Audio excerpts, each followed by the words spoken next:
Selamat datang ke kebaktian online hari ini. Kami sangat bersukacita kerana dapat bersama kalian. Kami di Hope Sparrow selalu berdoa agar hadirat Tuhan bersama kalian. Tuhan mengatakan bahawa apabila 2 atau 3 orang berkumpul bersama-sama dalam nama Yesus, Roh Kudus akan bekerja di antara kita. Oleh itu kami percaya hari ini Tuhan akan menyatakan sesuatu yang luar biasa dalam kehidupan kita semua. Amin. Minggu lepas, Saudari Mina dan Saudara Charles telah berkhotbah tentang kesatuan yang berkenan di hadapan Tuhan. Bila kesatuan antara manusia berpusat kepada kehendak Tuhan, Tuhan akan melimpahkan berkat-Nya dalam kesatuan tersebut. Seperti yang dinyatakan di dalam firman Tuhan di Mazmur 133. Amin. Hari ini dalam seri Tidak Terhalang, Unstoppable, kita akan lihat tentang pekerjaan Tuhan yang tidak terhalang melalui Roh Kudus. Kita akan baca ayat firman Tuhan dari Kisah Para Rasul 2 ayat 1 sampai 3, lepas tu 15 sampai 16 dan 41. Mari kita baca bersama-sama. Kisah Para Rasul. Ketika tiba hari Pentekostal, semua orang percaya berkumpul di satu tempat.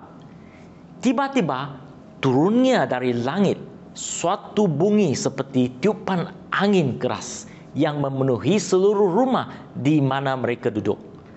Dan tampaklah kepada mereka lidah-lidah seperti nyala api yang bertebaran dan hinggap pada mereka masing-masing. Orang-orang ini tidak mabuk seperti yang kamu sangka, kerana hari baru pukul 9. Ayat 16, tetapi itulah yang difirmankan Allah dengan perantaraan Nabi Doel. Ayat 41. Orang-orang yang menerima perkataannya itu memberi diri dibaptis, dan pada hari itu jumlah mereka bertambah kira-kira 3,000 jiwa. Amin. Saya ingin mendorong anda baca dengan sendiri ayat 1 sampai ayat 42. Mari kita berdoa. Bapa di syurga, berkat setiap kami di sini dengan kuasa-Mu, urapilah hamba-Mu untuk menyampaikan firman-Mu. Kiranya Engkaulah yang berbicara dengan jelas ke dalam semua hati yang mendengarkan firman-Mu hari ini. Dalam nama Yesus kami berdoa. Amin. Saudara-saudari, sebelum Yesus naik ke surga, Dia meminta murid-muridnya berkumpul bersama-sama dan Dia berjanji untuk mengirimkan penghibur kepada mereka, yaitu Roh Kudus. Dan dalam firman Tuhan yang kita bacakan, telah tercatat sesuatu yang luar biasa berlaku kepada murid-murid Yesus setelah beberapa hari Yesus naik ke syurga. Mereka yang berkumpul melihat lidah api menyala turun ke atas mereka. Lalu mereka dipenuhi sukacita dan berbahasa roh sampai ada orang berlainan bangsa dapat memahami mereka. Hari tersebut diingatkan sebagai Hari Pentekostal Roh Kudus. Pekerjaan Roh Kudus ke atas murid-murid Yesus sangat luar biasa. Kerana sebelum kedatangan Roh Kudus ke atas kehidupan mereka, pengikut-pengikut Kristus takut dan risau, bahkan ada yang lari berkeliaran pada saat Yesus ditangkap. Bahkan Petrus juga menyangkal Yesus 3 kali. Tetapi pada saat Roh Kudus turun atas mereka, mereka diubah oleh Roh Kudus dan mereka memberi kesaksian tentang Tuhan Yesus. Bahkan melakukan mujizat-mujizat yang pernah dilakukan oleh Yesus. Yesus berkata di Yohanes 14 ayat 25, semuanya itu kukatakan kepadamu selagi aku berada bersama-sama dengan kamu, tetapi penghibur, yaitu Roh Kudus yang akan diutus oleh Bapa dalam namaku, Dialah yang akan mengajarkan segala sesuatu kepadamu dan akan mengingatkan kamu akan semua yang telah kukatakan kepadamu. Amin. Saudara-saudari, Sebenarnya Yesus sangat rindu bagi kita menerima Roh Kudus apabila kita menerima Yesus. Kerana Roh Kudus akan memberikan kekuatan kepada kita untuk bersaksi bagi Yesus. Mungkin saat ini banyak orang Kristian tidak tahu tentang Roh Kudus, dan hal itu akan menghalang pekerjaan Tuhan dalam diri kita. Marilah pada hari ini lihat tentang pekerjaan Tuhan yang tak terhalang melalui Roh Kudus. Amin. Seperti mana yang kita tahu, Yesus sangat mengasihi kita sampai Dia datang untuk menyelamatkan kita dengan mati di kayu salib atas hukuman dosa-dosa kita. Tapi rencana Tuhan bukan hanya mengampuni dosa kita supaya kita mempunyai kehidupan yang kekal. Tuhan juga mempunyai rencana yang baik selama kita berada di dunia ini. Dan rencana ini adalah supaya kita mengalami kasih Tuhan dan membangun hubungan yang dekat dengan Tuhan Yesus. Oleh itu, pada hari Pentakosta, Roh Kudus, Yesus membaptis murid-muridnya dengan Roh Kudus dan mereka dipenuhi dengan kasih dan hadirat Tuhan, dan mereka dibebaskan dari segala ketakutan dan hidup sebagai pemenang. Di Yohanes 3, seorang rabai yang bernama Nicodemus tanya kepada Yesus bagaimana dia dapat melibatkan diri dalam kerajaan Allah. Dan Yesus menjawabnya, "Aku berkata kepadamu, sesungguhnya jika seorang tidak dilahirkan kembali, ia tidak akan melihat kerajaan Allah." Amin.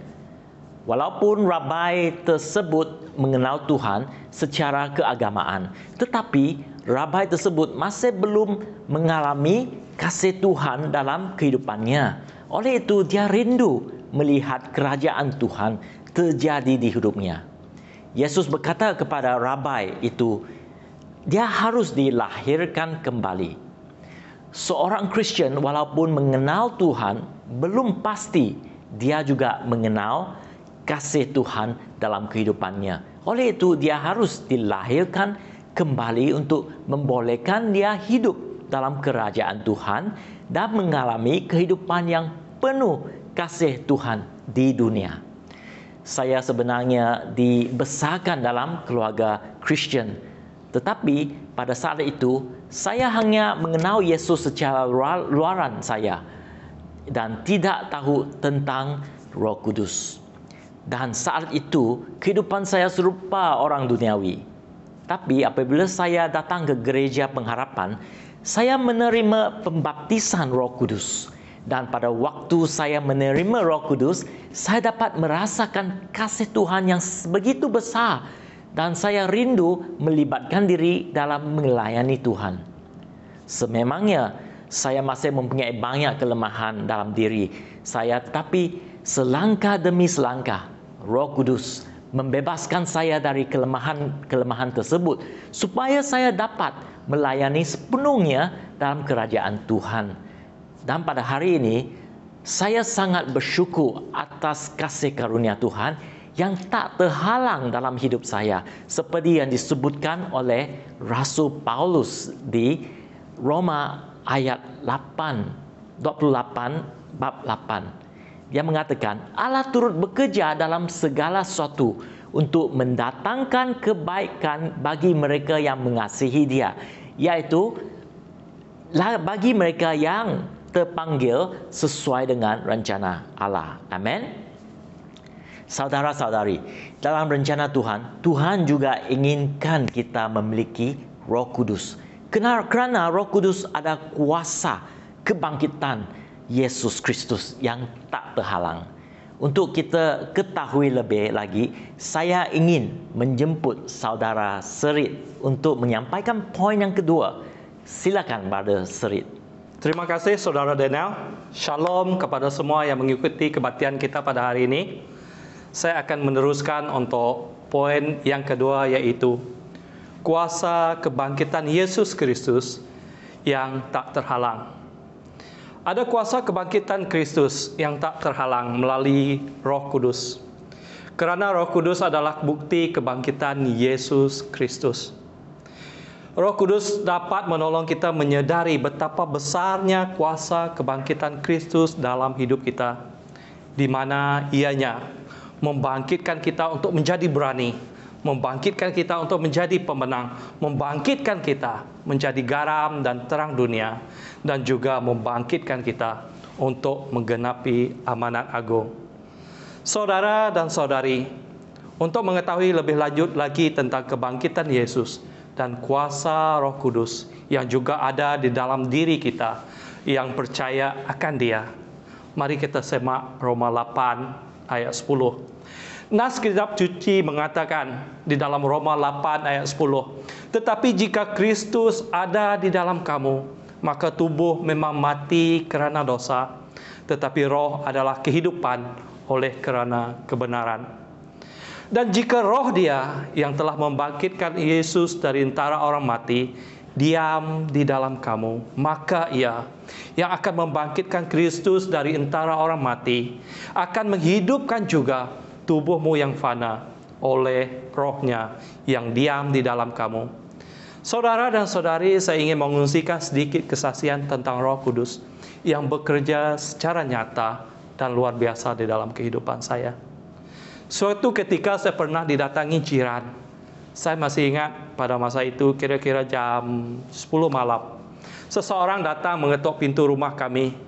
Ketika saya membuka pintu, saya mendapati seorang anak muda meminta saya untuk datang ke rumah mereka kerana ada saudara perempuannya kerasukan. Oleh kerana jarak rumahnya tidak jauh, saya terus bersama anak muda ini berjalan kaki sahaja ke rumahnya. Sambil berjalan menuju ke rumah anak muda ini, saya sempat bertanya kepada dia, kenapa dia memanggil saya. Anak muda ini mengatakan bahwa dia tahu sebab dia selalu melihat saya pergi ke gereja. Ketika tiba di rumah tersebut, saya mendapati seorang perempuan sedang meronta-ronta.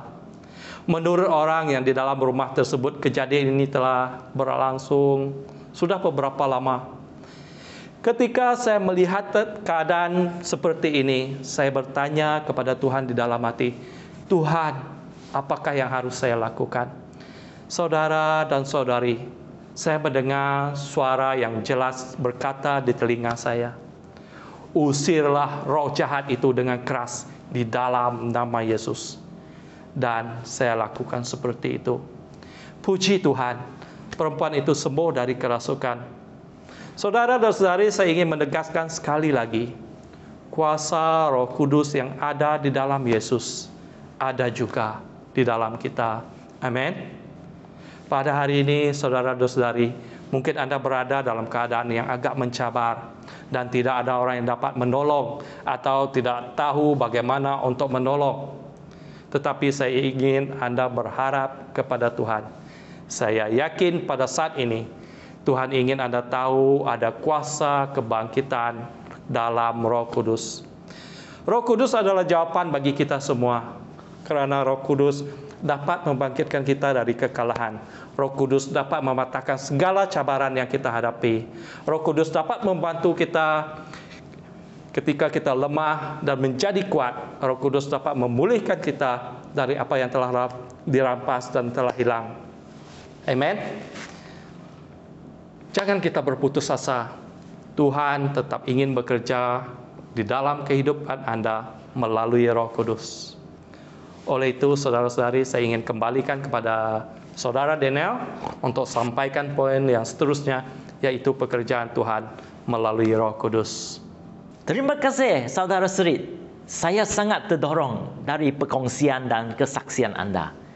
Selepas kita mengetahui rencana Tuhan dan mengenal kuasa kebangkitan Yesus Kristus yang tak terhalang melalui Roh Kudus, mari kita lihat poin ketiga, yaitu pekerjaan Roh Kudus yang tak terhalang. Di ayat 41 dan 42, kita memerhatikan murid-murid Yesus melalui Roh Kudus menjadi berani untuk beraksi dengan Roh Kudus, kuasa Roh Kudus, dan ramai yang dibaptiskan Dan jumlah mereka yang menjadi Kristian bertambah kira-kira 3,000 jiwa dalam satu hari. Saudara-saudari, pekerjaan Roh Kudus adalah seperti api yang membara, yang tidak dapat diberhentikan. Pekerjaan Tuhan tak terhalang melalui Roh Kudus. Oleh itu, selama 2,000 tahun sampai sekarang, kesaksian tentang Tuhan Bapa yang menghantar anaknya Yesus untuk menyelamatkan manusia masih tetap menyebar sampai ke seluruh pelosok bumi. Pada hari ini, sudah berbilion-bilion manusia menerima Yesus sebagai Tuhan dan Juru Selamat. Bagi kita yang berada di Gereja Pengharapan, kita juga mahu terlibat dalam pekerjaan Tuhan untuk membawa berita baik dimanapun kita berada. Pada hari ini, mungkin kalian ragu-ragu dan tak tahu bagaimana caranya untuk memberitakan Injil kepada kawan-kawan, rakan sekerja dan sebagainya. Saya nak kongsikan satu kesaksian. Ada suatu ketika, kami bermisi ke sebuah rumah panjang di Lubuk Antu. Pada ketika itu kami main air beramai-ramai di tepi sungai. Waktu itu anak perempuan saya didukung oleh seorang saudari. Mereka bermain dalam air. Tiba-tiba mereka berdua tersilap langkah lalu terbawa arus sungai deras ke arah hulu sungai sampai hilang. Pada saat itu saya dan beberapa brother terus terjun ke dalam sungai untuk menyelamatkan mereka. Tapi mereka telah hanyut jauh. Di dalam hati saya ada suatu suara mengatakan keamanan dan syukur Brother Ali dapat menjangkau mereka. Dan pada saat kami bercakap dengan Eden, dia bercakap bahawa tangannya menyentuh rumput laut dan dia memegang rumput tersebut dan dapat menahan mereka daripada terhanyut lebih jauh. Dan satu hal lagi, saya mendapati cermin mata saya jatuh ke dalam air tersebut, ke dalam sungai yang berkoroh. Saya fikir tak mungkin dapat balik air cermin mata saya. Namun saya berdoa dan sebelum saya naik ke tebing sungai, saya tersentuh suatu seperti batang dan saya mendengar bisikan untuk masukkan tangan saya ke dalam air sungai yang keruh itu. Saya taat dan benar itu adalah cermin mata saya. Saya percaya dari kejadian ini Tuhan mahu memberikan saya satu tanda bahawa Dia menyertai kami dalam perjalanan misi kami masa itu. Apa yang luar biasa adalah pada malam semasa kami mengadakan kebaktian penyembuhan di rumah panjang, kami melihat mujizat Tuhan terjadi apabila kami berdoa untuk menyembuh seorang pakcik, seorang tua yang mengidap penyakit stroke. Pakcik itu yang tidak dapat berjalan selama 2 tahun selepas didoakan mulai bergerak dan berjalan. Dan pada malam itu juga banyak yang menerima Yesus sebagai Juru Selamat. Amin. Kerana ini, saudara-saudari, sebagai kesimpulan, melalui Roh Kudus, rencana Tuhan dalam hidup kita tak terhalang. Kebangkitan Kristus dalam hidup kita juga tak terhalang. Dan pekerjaan Tuhan untuk manusia dan dunia tak terhalang. Kerana itu, bukalah hati kita untuk menerima Roh Kudus, supaya Dia bekerja melalui kita bersamaan, supaya Dia membebaskan kita daripada ketakutan dan hidup sebagai pemenang. Amin. Izinkanlah Roh Kudus memampukan kita untuk menjadi saksi Kristus dan menjadi alatnya untuk mengenapi amanat agung Tuhan di sekolah kita, di tempat-tempat kerja kita, atau di keluarga kita. Mungkin hari ini anda telah menerima Roh Kudus, tetapi anda ada sesuatu dalam hidup kita yang menghalang hati anda untuk bersatu dengan Roh Kudus. Saya ingin anda datang kepada Tuhan dan bertobat dan mengizinkan Roh Kudus tinggal dalam hidup kita. Saya pasti bahawa Tuhan dan Roh Kudus tidak pernah meninggalkan kita. Oleh itu, datanglah kembali kepada pangkuan Roh Kudus. Saya ingin berdoa dengan anda sekarang. Tuhan Yesus, kami sangat rindu untuk mengundang Roh Kudus untuk diaktifkan dalam hidup kami. Lepaslah keraguan dan dosa yang menghalang pekerjaan Roh Kudus dalam hidup kami. Kiranya Tuhan izinkan kami menjadi alat-Mu untuk menyampaikan berita baik Yesus di mana kami berada. Dalam nama Yesus kami berdoa. Amin. Bagi anda yang belum menerima Roh Kudus, hari ini saya percaya bahawa Tuhan berbicara ke dalam hati anda. Saya ingin kamu meminta dari Yesus Kristus untuk menerima pembaptisan Roh Kudus. Bukalah hati anda pada masa ini dan nyatalah kerinduan anda untuk menerima Roh Kudus. Lepaskanlah keraguanmu dan katakan kepada Yesus, kami melepaskan cara hidupan yang tidak berkenan bagi Tuhan. Tutuplah mata dan saya ingin berikan anda masa 1 minit untuk berdoa.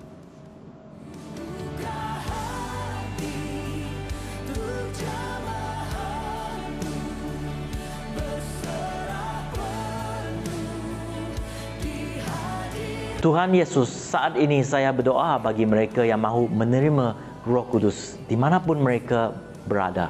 Saya percaya mereka sudi dan ikhlas menerima Roh Kudus sekarang, dan dengan urapan-Mu saya membaptiskan mereka di dalam Roh Kudus dalam nama Bapa, nama Yesus dan Roh Kudus. Amin.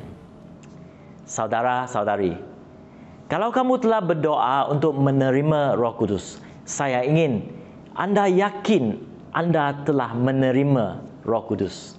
Dan kalian dapat menghubungi pemimpin-pemimpin gereja untuk menuntun kalian lebih lagi. Amin. Terima kasih kerana telah bersama dengan kami di kebaktian online. Dan kiranya kalian telah diberkati oleh firman Tuhan. Kalian boleh berkongsi video ini dengan kawan-kawan. Amin. Semoga Tuhan bersama kalian minggu ini dan jumpa lagi minggu depan.